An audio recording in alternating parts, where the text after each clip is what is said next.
A lion stood on the edge of death. Yet what this man chose to do next changed the entire outcome.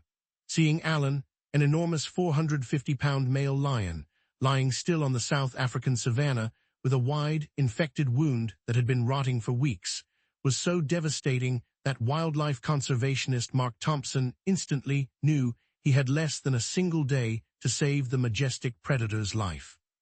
Or witness one of Africa's last great lions die slowly in unbearable agony from sepsis and severe blood infection. You absolutely need to watch this remarkable rescue all the way through, because what Mark did to pull this dying lion back from the brink will challenge everything you think you know about the connection possible between humans and top predators. So be sure to like this video and follow our channel, because this true story proves that courage mixed with compassion can overcome fear when a life is slipping away, creating bonds that break every natural barrier. The distress call hit Mark's satellite phone at exactly 6:23 a.m. on a blistering February morning inside South Africa's Kruger National Park, where he had spent 8 years working as the lead veterinarian for the African Lion Conservation Project. Ranger Samuel Mbembu's voice carried a level of urgency that instantly told Mark this situation would be unlike any rescue he had ever attempted while treating dangerous wildlife. "Mark, we've got a case that's going to push everything you understand about handling big cats," Samuel said through the crackling static. "There's a dominant male lion in critical condition about 15 kilometers south of your station. He's been down for at least 3 days with what looks like a massive infected wound, and he won't let anyone get within 200 meters." Mark had spent years treating injured lions, but approaching a wounded apex predator was one of the most life-threatening scenarios in the entire field of wildlife medicine. Injured lions are unpredictable, territorial, and capable of killing a human with a single blow, even when weakened by illness or trauma. The drive to Alan's location took Mark and his emergency veterinary team 2 exhausting hours across terrain so rugged their specialized medical vehicle had to stay in 4-wheel drive the whole way. The GPS coordinates brought them to a remote region of the park, where tourists weren't allowed because of high densities of dangerous animals. When they finally reached the spot, what Mark saw through his binoculars made his chest tighten with the realization that he was facing one of the toughest cases of his entire career. Alan lay on his side under a cluster of thorn bushes, his once brilliant golden coat clotted with dried blood, and each breath he struggled to take showed the toll of infection and dehydration. "Oh my God," Mark murmured as he assessed the lion through his field scope. "That wound is enormous and severely infected. He's probably been battling this for weeks, and his system is collapsing from sepsis. If we don't act immediately, he won't survive the night." The injury was catastrophic. A deep puncture wound along Alan's flank, likely from a territorial battle with another male lion, now overtaken by bacteria steadily poisoning his bloodstream. The surrounding skin was swollen, discolored, and oozing infection, clear evidence that emergency surgery was needed right away. But the toughest part of the rescue wasn't even the medical challenge. It was Alan's mental state. The injured lion showed unmistakable signs of trauma-driven aggression, snarling fiercely and attempting to lunge whenever humans came anywhere near his danger zone. Pain and fear had amplified his territorial instincts, making standard veterinary procedures impossible. "He's too weak to launch a full attack, but still too strong for us to get near him safely," Mark explained to his team as they began planning. "Normal tranquilizers could kill him in this condition, but without getting close, we can't treat the wound that's killing him." Mark then made a choice that would either save Alan's life or end both of theirs. He would try to approach the wounded lion using behavioral methods he had learned over 8 years studying lion social communication, attempting to show peaceful intentions through body posture and vocal cues. "I'm going to try earning his trust before we attempt any medical procedures," Mark told his team as he prepared to step out on foot. "If he understands I'm here to help, not harm, we might have a chance to work on him without fully sedating him." The slow approach lasted nearly 2 hours, with Mark creeping closer a few feet at a time and speaking in deep, calming tones inspired by lion maternal behavior. He frequently paused, allowing Alan to interpret his presence and recognize he posed no territorial threat. "Easy now, beautiful boy," Mark murmured gently as he knelt 50 feet from the dying lion. "I can see how much you're hurting, and I want to help ease that pain. I know humans haven't earned your trust, but I'm not like the ones who might have hurt you." Alan's reaction was astonishing for a wild lion in such a state. Instead of the typical aggressive, defensive behavior wounded lions usually display, the mighty predator slowly raised his head and made direct eye contact with Mark. His amber eyes filled with what could only be described as a desperate plea for help. "He's evaluating whether I'm here to help or to harm," Mark quietly radioed to his team. "Look at his posture. He's not displaying defensive aggression. He's showing the curiosity and assessment patterns lions use when deciding if another creature could be an ally instead of a threat." The breakthrough occurred when Mark began producing gentle chuffing noises, the same non-threatening sounds lions use for peaceful communication among pride members. To his amazement, Alan responded with similar soft calls, creating a primitive yet effective exchange that allowed Mark to move into treatment range without triggering a protective attack. "We're actually communicating," Mark whispered in disbelief as he reached a distance close enough to inspect Alan's injury. "This lion understands I'm trying to help him, and he's letting me near enough to provide medical treatment. This level of trust from a wild apex predator has never been seen before." Once he examined the wound up close, Mark realized Alan's condition was far more severe than their earlier assessments had indicated. The infection had expanded into several abscessed pockets that needed immediate draining, and the combined dehydration and blood loss had weakened the lion until his vital signs were barely present. "He needs emergency surgery right here in the field, or he won't survive long enough to reach a real treatment facility," Mark concluded as he unpacked his surgical tools. "I'm going to have to perform major medical procedures on a fully conscious lion who's trusting me not to harm him further." What happened next would go on to be recorded as one of the most extraordinary examples of trust ever documented between a human and a wild predator. For more than 3 hours, Alan stayed completely motionless, while Mark flushed out infected tissue, drained abscesses, and stitched wounds that normally could only be handled under controlled operating conditions. The most astonishing element of the field surgery was Alan's total cooperation throughout procedures that would usually require full anesthesia to stop a conscious lion from reacting defensively. The huge animal seemed to understand that Mark was saving his life, remaining still even during the excruciating moments when deep pockets of infection had to be cut away. "This is genuinely unheard of," Mark told his documentation team while continuing to clean and sew the massive wound. "I'm performing major surgery on a lion who is fully awake, and he's allowing me to operate on him the way a domesticated patient might. The level of trust he's showing goes against everything we know about wild predator behavior under stress." Throughout the 3-hour operation, Alan held Mark's gaze, occasionally making soft sounds that appeared to communicate his comfort level or physical state. When parts of the procedure caused pain, the lion would stiffen slightly, yet never attempted to pull away or display aggression toward the man treating him. "He's actually signaling his pain threshold so I can adjust how I'm working," Mark noted with increasing astonishment. "This lion is actively participating in his own treatment by giving feedback about what he can endure.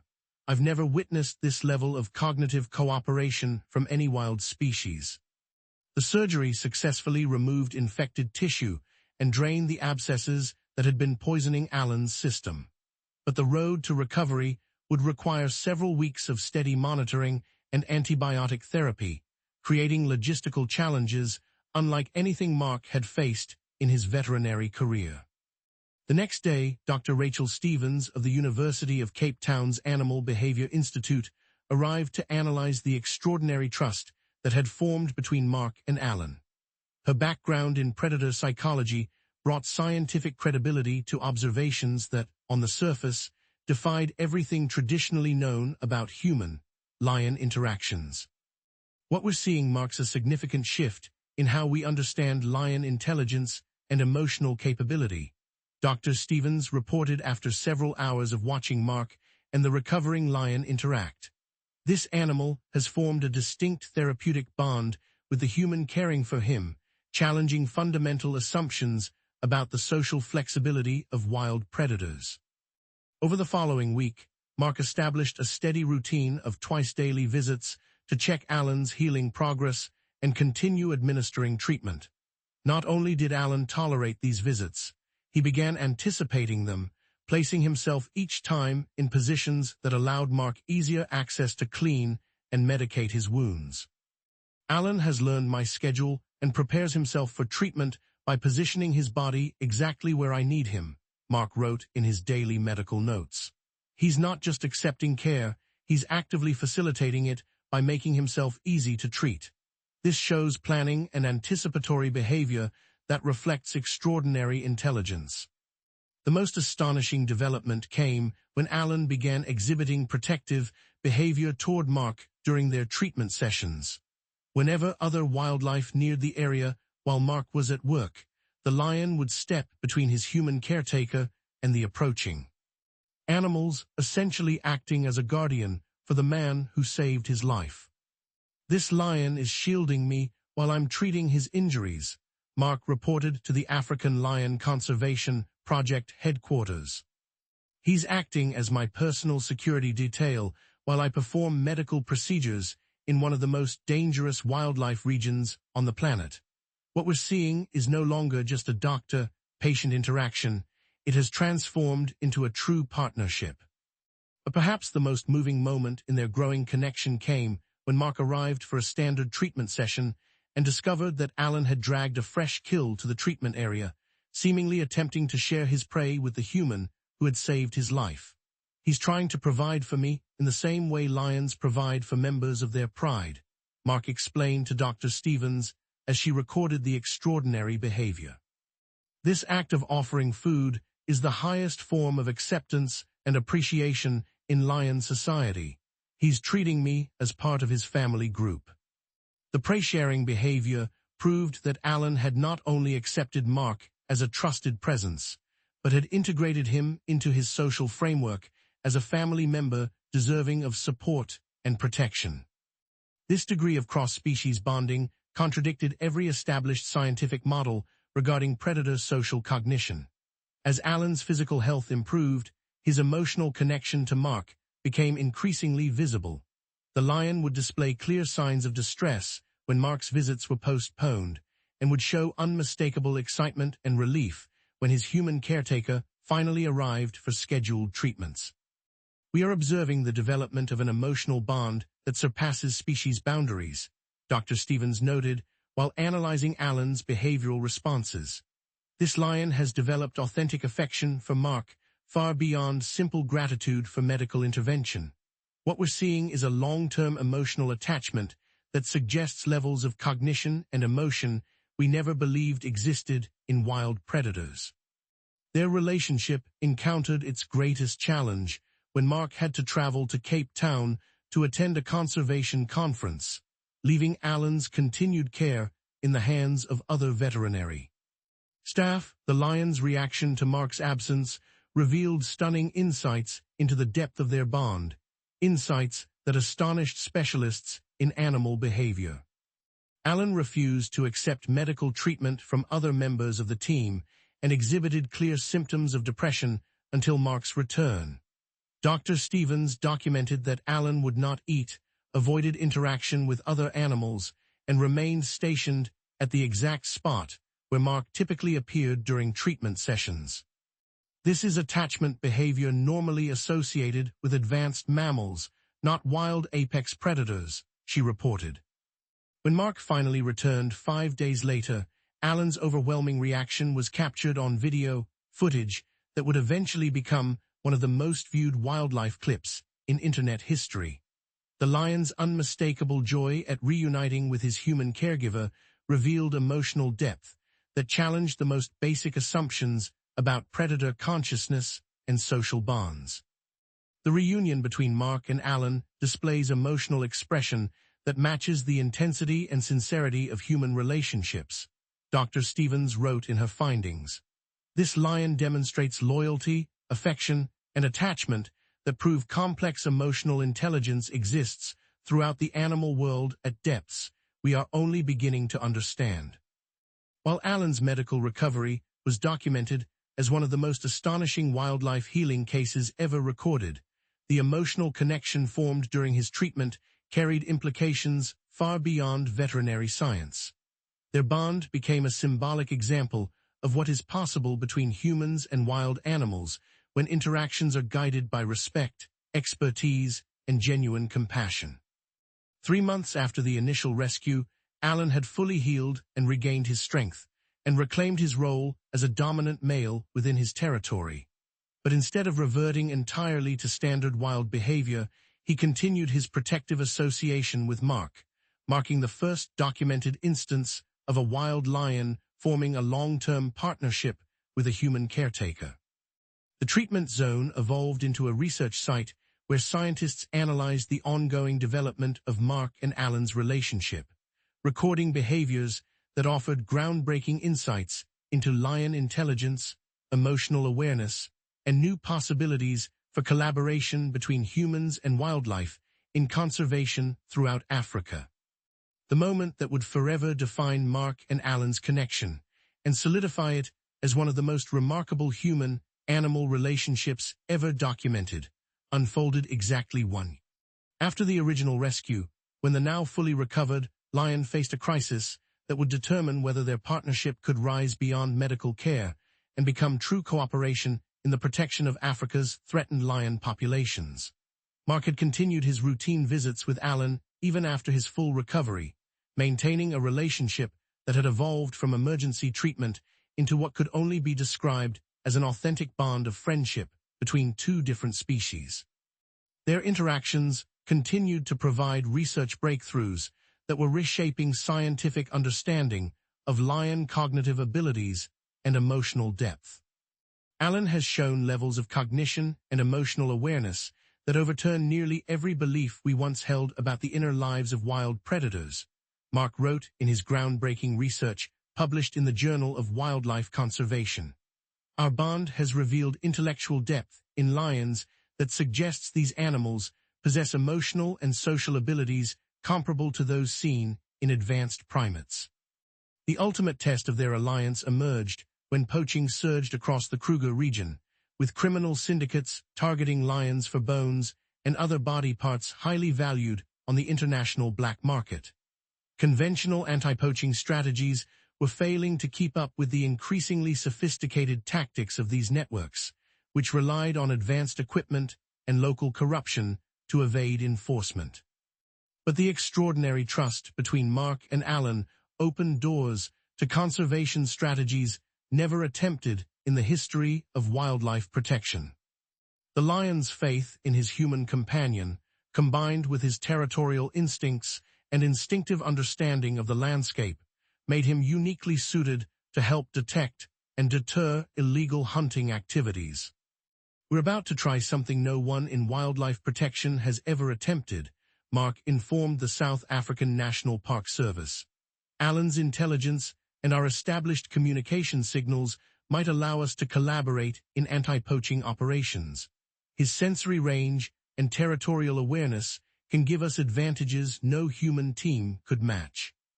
Their experimental partnership began with Mark teaching Alan to recognize certain cues linked to unauthorized human activity within his territory. The lion's remarkable intelligence allowed him to understand a series of complex behavioral signals that enabled him to act as an early warning alert system for potential threats. Alan can detect human movement at distances beyond anything our technology can monitor, Mark noted as their collaboration strengthened. His hearing and scenting abilities allow him to identify danger hours before our surveillance equipment picks up any intrusion. He became, in effect, a living security network. Their first major breakthrough occurred when Alan alerted Mark to poachers hiding in a remote part of the reserve, an area where illegal snares had been found just a week before.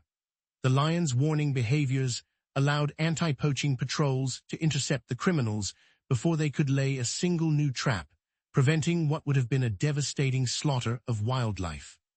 Alan's field intelligence stopped what could have been a massive loss of life, Mark reported to conservation officials.